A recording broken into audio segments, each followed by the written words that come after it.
I think, not to sound like nationalistic or anything, but I think Fabio and I both have our shot against him, and hopefully one of us can find a way to bring it home. Because like I said, everybody else who's not at my level, when they do their recap, I mean, that's what they do. They use stockfish. So if I give my perspective that I had during the game, that's why I think a lot of people watch it. So no, I don't do that. I mean, obviously, I'll go review it, separately, with my team and everything else, but I'm not really thinking about it that much.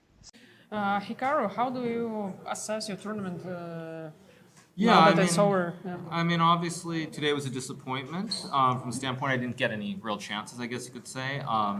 But sometimes your opponent plays good chess. When your opponent plays good chess, you don't always get opportunities. Second round in a row, you've mentioned that you're tired after your game. Doesn't happen too often. Is there any chance you'll skip a recap?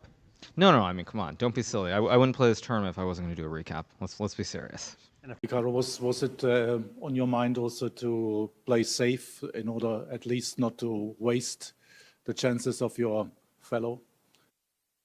Well, I mean, that was never part of it, I guess you could say. I mean, at the end of the day, I mean, yeah, I know there are people who think that, like, basically I control everything. I could also lose this game today and ensure that there's a winner. But, in general, like, just talking broadly, I tend to believe that, life or karma or these sorts of things, they matter. And like, going out of your way to intentionally do certain things, I think is not right. And I think it'll come back at some point, whether it's this life, another life, whatever it is. And so, like, when people wonder, like, if I, whether I would do anything weird, that was never on my mind. If Gukesh wins and I'm a half point down, I'm happy with that situation with White in the last round needing to win.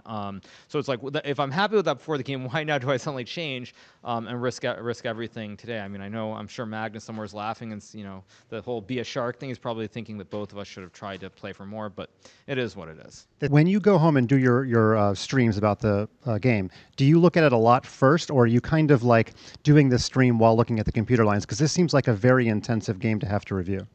No, I mean, of course I do it fresh, because what's the point? I mean, that's what everyone else who's weaker and does their recap, they just look at stockfish. So, like, I mean, what's the value of me going and looking at everything and then sounding like a complete genius? I think people are more interested in the unique take that I have. You mentioned, I think, publicly, I forget on what forum, that your wife helped you after one of your losses. Can you explain how she did that? Well, I think having someone around who's always very positive and makes you laugh a lot is a good thing. I would say that it's better than being negative, because actually I sort of was on my own after that game for a couple of hours, and then I got on chess.com, played some Blitz, and I was just not in a very good mood in general. So when you have someone around who's very positive, regardless of the result, that makes a big difference. And it's a good reminder that there are more important things in life, for sure. So yeah, it's been good. And finally, if you already said earlier that you're going to root for Fabi if you can't win, but right now it looks like you're the leading horse for the Americans. Do you think he's pulling for you?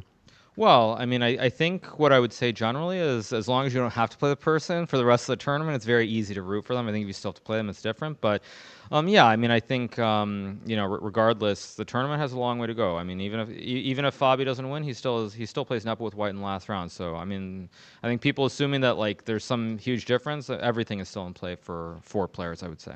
Exactly. Games are still pending. 4 players are still alive. Those are the thoughts from Grandmaster Hikaru Nakamura. Look for his stream as always. Now back to you.